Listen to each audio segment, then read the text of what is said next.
Today's news. Deadly tornadoes. Windows blew out, debris flying, hitting us in the face. Israel shaken by protests.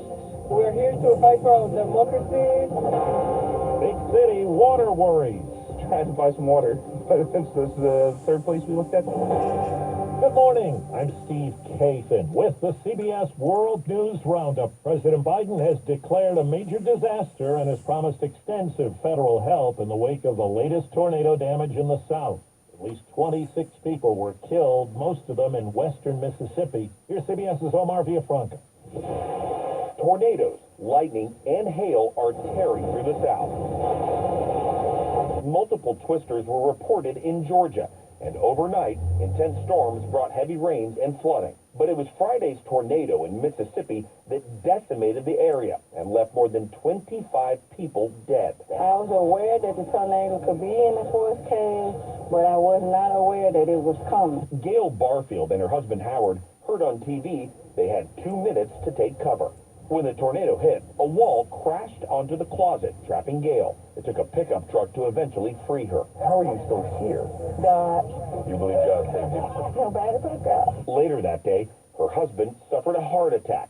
He's now recovering in the hospital. I've never been through nothing like that, and I didn't know that it could be so devastating. First Citizens Bank, based in North Carolina, is going to buy Silicon Valley Bank. Just over 2 weeks after SVB's failure touched off deep concern in the banking industry. Neil Kashkari is president of the Federal Reserve Bank of Minneapolis.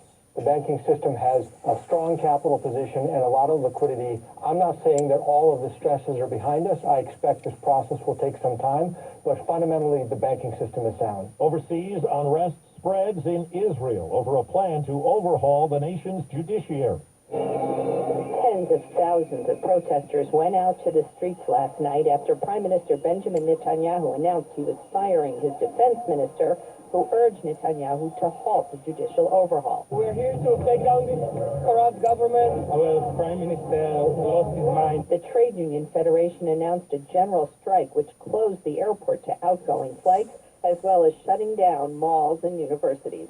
Linda Gradstein for CBS News, Jerusalem. Trains, planes, and public transit systems going nowhere today in Germany. Labor unions are on a one-day strike over salaries.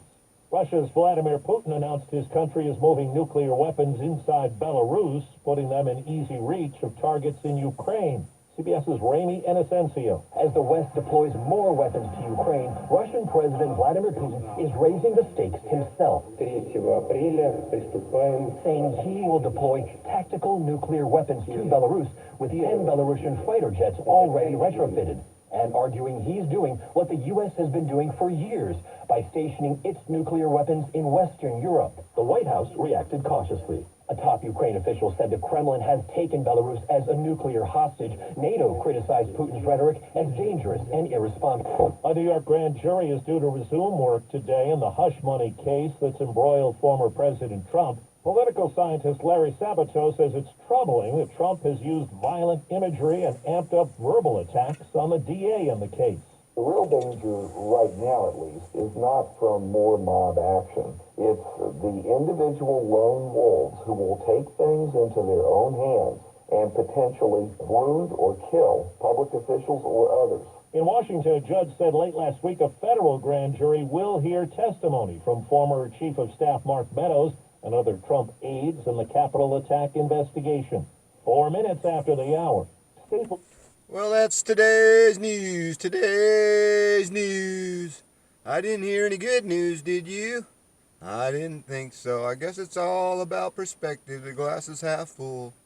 Well, as always, I want to thank you again for coming along with me on these Dash Cam News adventures. You know the drill. Peace, love, and all that hippie jazz. Bye-bye, everybody.